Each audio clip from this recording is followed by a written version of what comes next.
Abençoe toda a igreja. A paz do Senhor, amados. Vamos abrir as nossas Bíblias no livro de Marcos, capítulo 16. Leremos apenas do versículo 15 ao 18. Marcos 16, do versículo 15 ao 18.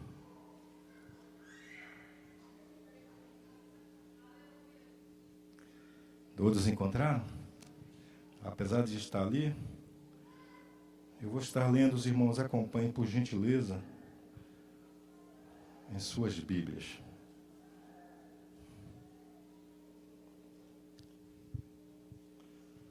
Diz assim a palavra do Senhor.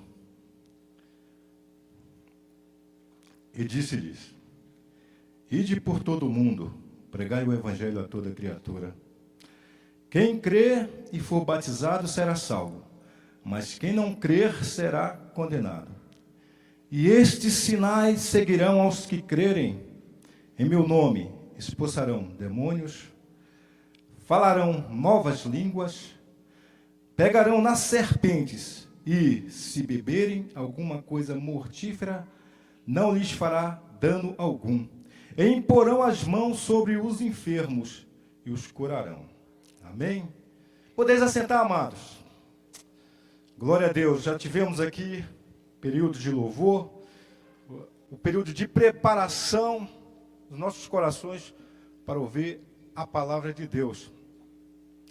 O primeiro hino que a equipe de louvor aqui cantou, diz que a igreja, ninguém parará a igreja do Senhor, né? A igreja do Senhor não será parada. Porque ela foi conquistada, amados, por grande esforço do nosso Senhor e Salvador Jesus Cristo. Ela foi conquistada pelo sacrifício de Jesus ali na cruz do Calvário. E para que nós aqui estivéssemos, aqui louvando ao Senhor, o Senhor teve que passar pelo Getsêmani, amados. Ele passou pelo Getsêmani ali no evangelista Lucas, ele escreve ali no capítulo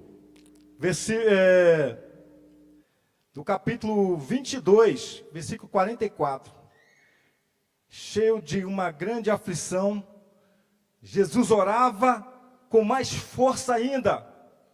O seu suor era como gotas de sangue caindo no chão. Então, amados, eu acabei de dizer que esta igreja, ela foi conquistada com bastante esforço do nosso Senhor e Salvador Jesus Cristo. Ali no Getsêmani, o Senhor Jesus estava em agonia.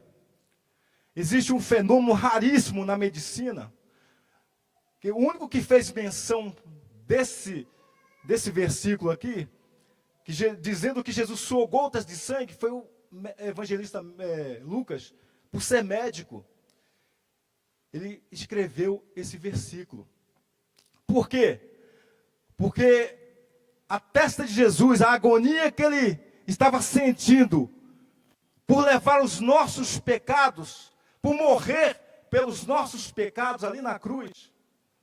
Ele disse que as veias, existem várias veias finas em nossa testa, que essas estouram e elas se misturam com o suor, e o suor se torna gota de sangue.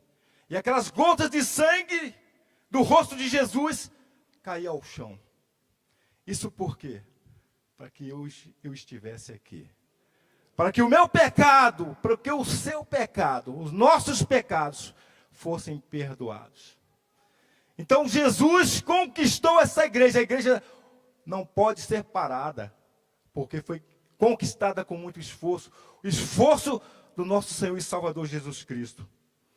Esse fenômeno é chamado pela medicina de hematidrose. Esse fenômeno de suar, ele é raríssimo. Só a pessoa que está em êxtase de agonia, que está em uma agonia altíssima, pode ter esse fenômeno, sofrer esse fenômeno. É raríssimo. Se os irmãos verem aí no dicionário, ele vai bem explicar para os irmãos esse fenômeno de suar gota de sangue. Tem que estar em êxtase de agonia, uma ansiedade tremenda, Então Jesus estava ali passando por isso. Ele estava ali no jardim do Getsêmani orando, enquanto os discípulos estavam dormindo, mas estava orando porque ele estava em agonia. Porque ele ia passar por uma morte, a morte de cruz. Ele que deixou o seu trono de glória, se fez homem e morreu a morte de cruz para nos salvar, para perdoar os nossos pecados. Outra coisa, outro esforço que Jesus fez, ele passou pela flagelação, pela coroa de espinho. Ali, quando estava a indecisão dos políticos da época, os religiosos da época ali, se Jesus ele era culpado ou não. E quando Pilatos lava suas mãos e entrega Jesus na mão dos seus malfeitores, aqueles soldados tinham em suas mãos chibatas ou chicotes, que eram feitas de tira de couro, e nas suas pontas tinha chumbo e osso. Assim diz os estudiosos. E quando ele levava aquela chibatada, aquela chicotada, um do lado do outro, e rasgava. O seu corpo era rasgado, era dilacerado, carne saía, ficava aqueles vergões. E ele também recebeu uma túnica ali, e vestiu aquela túnica, e o seu corpo começou a se ensanguentar. E aquela túnica começava a pregar ali no seu corpo. Então Jesus foi flagelado. Ele foi flagelado pela nossa culpa. Ele estava levando uma culpa que não era dele. Deus olhou do céu à terra, não viu um justo, um sequer. Apenas Jesus estava habilitado. Estava habilitado para essa missão. Ele tinha que passar, ele como homem, ele tinha que passar e sentir as nossas dores. Eu que devia estar lá, mas ele fez aquele sacrifício vicário. Eu devia estar, eu que deveria estar morrendo, mas ele fez esse sacrifício vicário por mim e por você. E Jesus também, ele passou, tem um hino aqui que a diaconisa Heloísa canta, a Via Dolorosa, né? Esse aqui estava em período de Páscoa, e havia ali Jesus e o salteador Barrabás, assassino. Mas o povo escolheu Barrabás para ser solto. E Jesus seguiu a Via Dolorosa. Esse não é bonito, me emociono muito quando a Heloísa canta. E canta muito bem, né, também, né? Graças a Deus por isso. A Via Dolorosa. Jesus seguiu aquela Via Dolorosa, carregando a cruz, amados.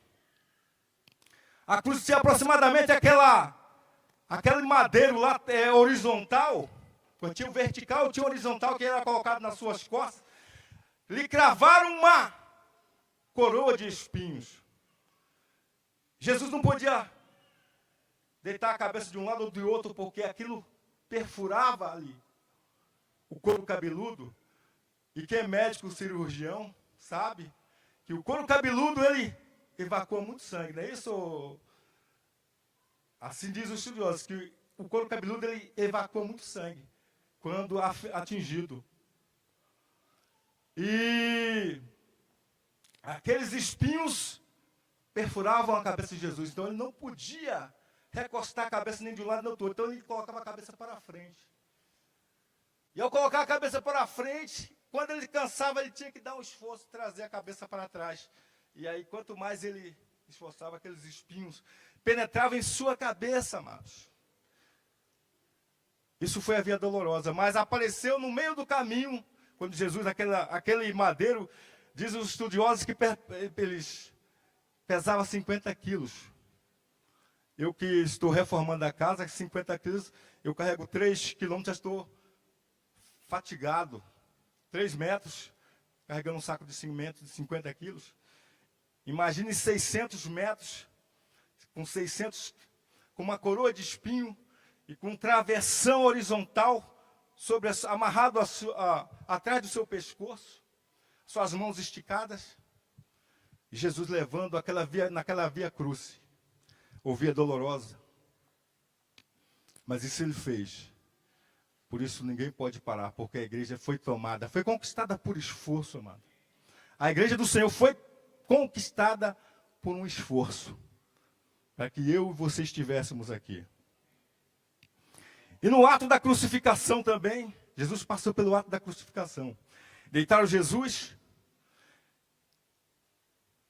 e perfuraram o madeiro com a broca para facilitar a entrada do prego. E com o prego quadrado, acertaram, deram várias marteladas. E aquilo ali também perfurou o nervo de Jesus. E aquele nervo não foi totalmente dilacerado, ainda foi parcialmente. E aí ele ocorreu naquela situação que Jesus, esse nervo, quando ele é dilacerado, a pessoa tem uma inconsciência, ele não sente a dor. Mas no caso de Jesus foi diferente. Ele sentiu toda a dor por mim e por você, amados. Ele não foi dilacerado totalmente, ele não foi partido. Ele foi parcialmente, o prego pregou e deixou ainda vertigem daquele nervo. Ele não teve a síncope, como diz, que essa é uma falta de... Ou seja, ele perde a ciência. Ele perde a consciência. Ele perde a consciência. Mas Jesus não, ele sentiu tudo, amados. Por mim e por você. Ele sentiu tudo por mim e por você.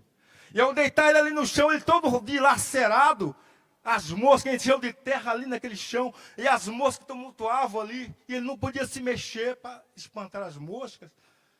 Então ele estava passando por toda essa agonia, e a dor é intensa, amado. E logo levantaram ele sobre a cruz. E quando levantaram ele sobre a cruz, o seu peso, e pregaram os seus pés, o seu peso começou a dar asfixia nele. Ele começou a perder o ar, amados. Mas mesmo assim, em alguns momentos daquela crucificação, Jesus pôde ainda sustentar sobre os seus pés, fazendo o maior esforço. Havia um jeitinho ali de sustentar os seus pés sobre o esforço, sobre aqueles pregos, e dava sustentação, e ele falou algumas frases ainda. E uma das frases ele falou: Pai, perdoa-lhes, porque não sabem o que fazem. Naquele momento Jesus estava trazendo salvação para as nossas vidas, amado. Mandando perdoar toda a humanidade. Perdoar você e a mim. Perdoa-lhes. Aqueles judeus que ali estavam massacrando Jesus. E teve um determinado momento que os soldados começaram a disputar a túnica de Jesus. E ela já estava toda colada sobre o seu corpo, dilacerado, ensanguentado. E ele puxa aquela túnica. E aí as feridas que já estavam quem já passou por algum momento, eu tive uma operação 2 vezes, eu tirei a unha do pé. E fizeram um curativo por sobre a unha. E na hora de tirar foi uma dificuldade, mas. Agora imagine você puxar uma túnica que já está colada dentro dos lanhos de feridas. Aumentava mais ainda, reacendia a dor de Jesus por mim e por você, amados. E por isso que Jesus perdoa-lhes, porque não sabem o que fazem.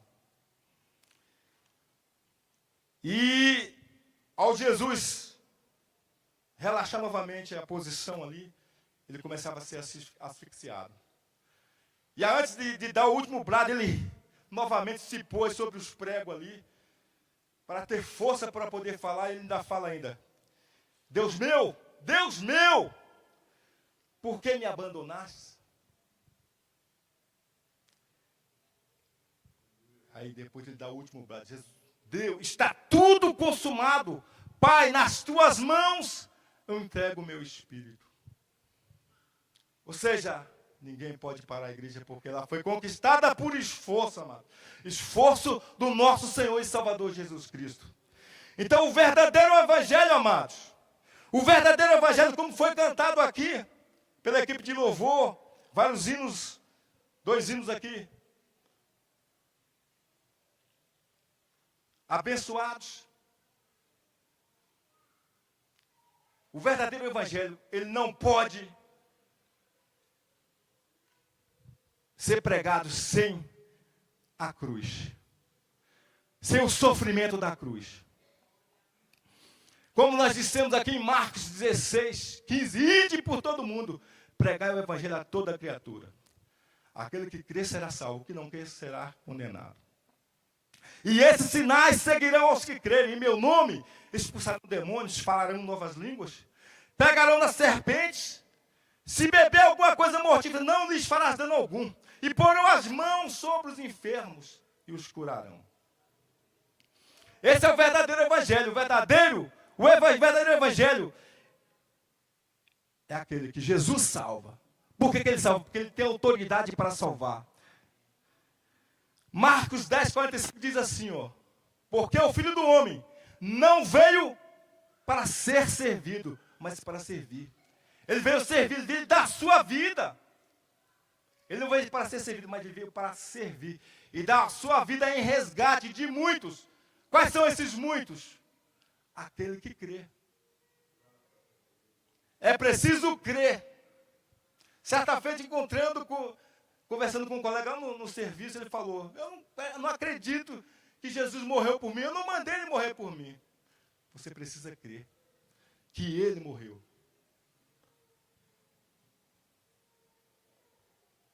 Que a palavra de Deus diz lá em Hebreus 11, 6, ora, sem fé é impossível agradar-lhe, porque é necessário que todos aqueles que se aproximam de Deus creia que ele existe e que é galardoador dos que o buscam. Então é preciso crer. Então Jesus salva, como está escrito, não há um justo sequer. Então ele foi o único, Deus olhou dos céus à terra, mas o único que pôde cumprir essa missão, de ir até a cruz, de ir até passar pelo Getsemane, de sofrer flagelos, de passar pela via dolorosa, de ser crucificado. Mas um dia ele ressuscitou. E ele nos habilitou para a boa obra. Ele nos habilitou a cada um de vocês que aqui está.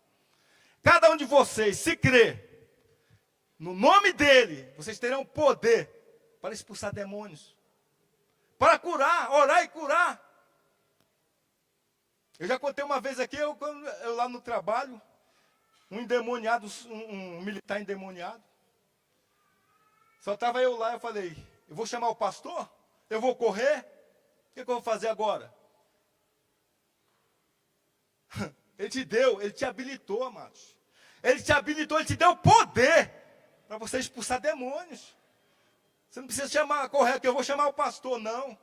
Você pode, você foi dotado de poder, de unção. Você crê? Você crê? Então você, onde quer que você estiver, você tem esse poder em suas mãos, amados. Basta crer. É a fé que remove montanhas. Então Jesus Cristo, ele salva. Jesus Cristo liberta da opressão maligna. João 8,32. E conhecereis a verdade vos libertará. João 14,6. Meu amigo Lucão aqui, Deus abençoe você, viu? Estou feliz por você. Ele já leu aqui, ó. Estava aqui, hein? Estamos em sintonia. João 14,6.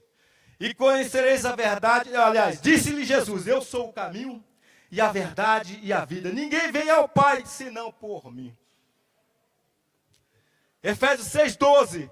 Porque não temos que lutar contra a carne e o sangue, mas sim contra os principados, contra as potestades, contra os príncipes das trevas desse século, contra as hostes espirituais da maldade nos lugares celestiais.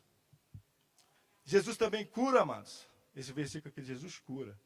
Já oramos aqui no início. Tem muita gente enferma no nosso meio, mas hoje ele vai curar. Já oramos e vamos orar de novo. Ele vai curar ainda. Ele vai curar ainda hoje. Você crê? Basta você crer, amados. É só crer. Isaías 54, 4 a 5 diz assim, ó. Verdadeiramente, ele tomou sobre si as nossas enfermidades e as nossas dores levou sobre si, e nós o reputávamos por aflitos, ferido de Deus e oprimido, mas ele foi ferido por causa das nossas transgressões e moído por causa das nossas iniquidades. O castigo que nos traz a paz estava sobre ele, e pelas suas pisaduras fomos sarados. Não foi em vão, amado, o sacrifício de Jesus lá na cruz do Calvário. Não foi em vão. Aquele sacrifício, nos deu ousadia para entrarmos pela fé no trono da graça e fazermos muito mais do que ele fez. Ele mesmo falou que nós faríamos muito mais, maiores milagres do que ele fez. E Jesus também batiza com o Espírito Santo, amado. Isso é o Evangelho. O Evangelho que salva. O Evangelho que cura. O Evangelho também que batiza com o Espírito Santo. Mateus 3,11 diz assim, ó.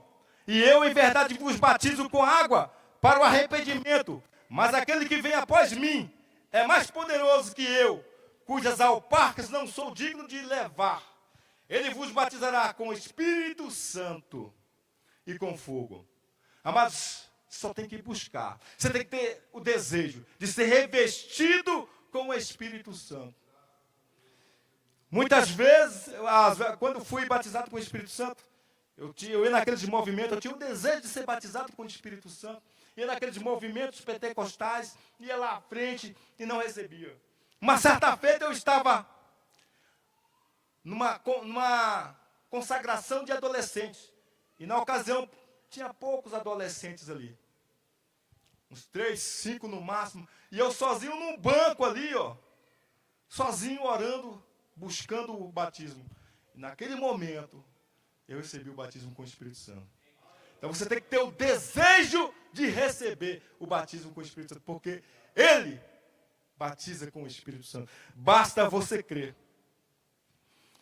Atos 1,5. Porque na verdade João batizou com água, mas vós sereis batizados com o Espírito Santo.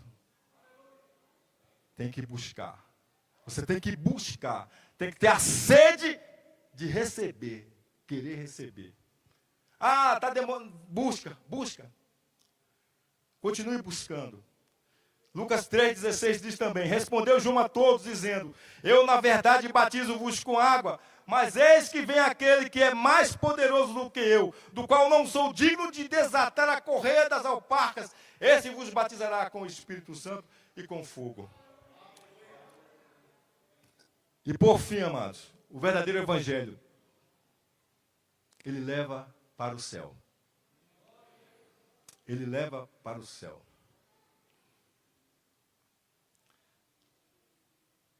Mateus 6, 19 a 21 diz assim, não ajunteis tesouros na terra, onde a traça e a ferrugem tudo consomem, e onde os ladrões minam e roubam, mas ajuntai tesouros no céu, onde nem a traça nem a ferrugem consomem, e onde os ladrões não minam nem roubam, porque onde estiver o vosso tesouro, aí estará também o vosso coração.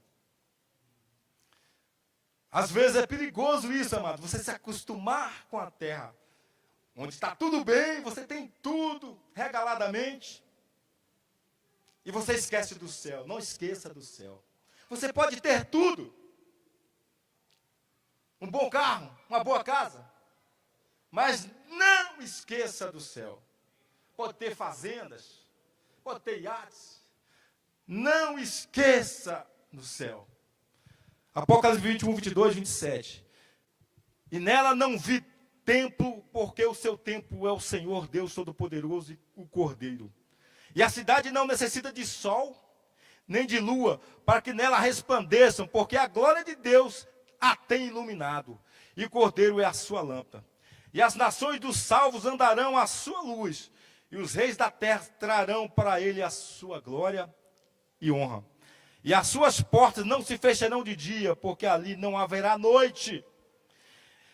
E a ela trarão a glória e honra das nações. E não entrará nela coisa alguma que contamine, cometa abominação e mentira. mas só os que estão inscritos no livro da vida do Cordeiro. Quem quer ir para o céu? Amém? Então permaneça fiel até o fim para herdar a coroa da vida. Permaneça fiel. Não sirva o Senhor só por alguns momentos, alguns dias, alguns anos. Sirva ao Senhor até o fim. Até o fim. Ou que Ele venha nos buscar, ou que nós antes vamos encontrar com Ele. Devemos estar preparados em todos os momentos. Para ressuscitar primeiro, ou para sermos trasladados depois daqueles que ressuscitarem. Porque a palavra de Deus diz que nem todos dormirão, ou seja, nem todos morreremos. Nem todos dormirão. Existem aqueles que alcançarão o arrebatamento da igreja. Mas, independente de qualquer situação, que eu e você estejamos preparados. Ou para o arrebatamento, ou quando formos dessa terra. A morte é o último inimigo a ser vencido. A palavra de Deus diz que ele é o último inimigo a ser vencido. Mas nem todos dormiremos. Então, amados, a palavra que eu tenho nesta noite é essa. O verdadeiro evangelho.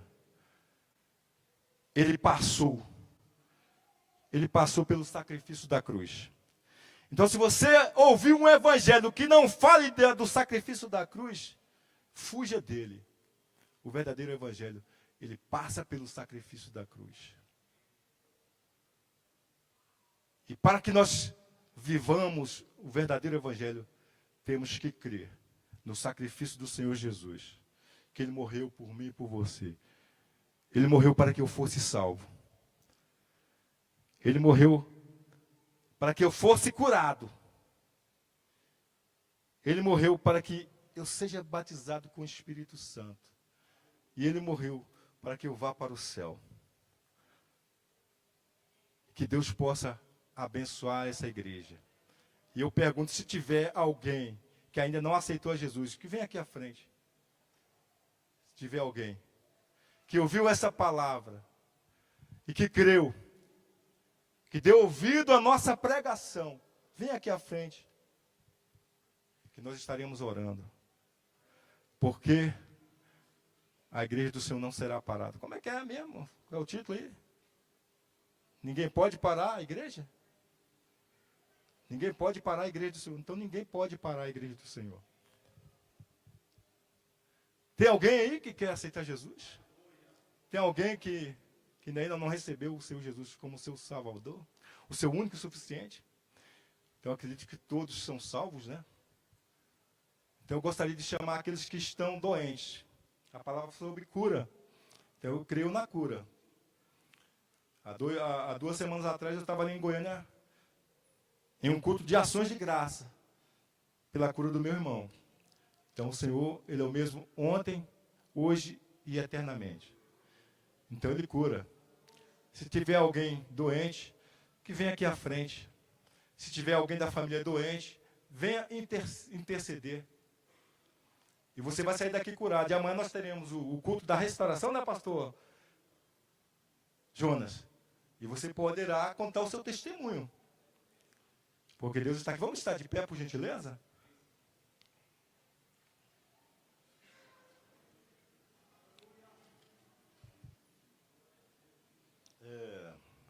Por gentileza, os pastores, por gentileza, podem ungir os irmãos aqui?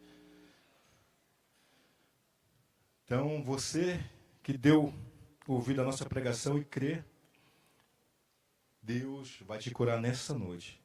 Você vai sair daqui curado. Eu creio no poder da oração. A oração é a chave do avivamento. A oração, ela transporta montanhas. E ela cura. E nós pregamos a palavra, não sou eu que estou falando, amados. Essa palavra, ela é viva e eficaz. Porque se a palavra falou, eu acredito, amados. É a palavra, eu não falei nada de mim, não. É essa palavra aqui. E ela diz que os sinais seguirão os que crerem. Se você crê.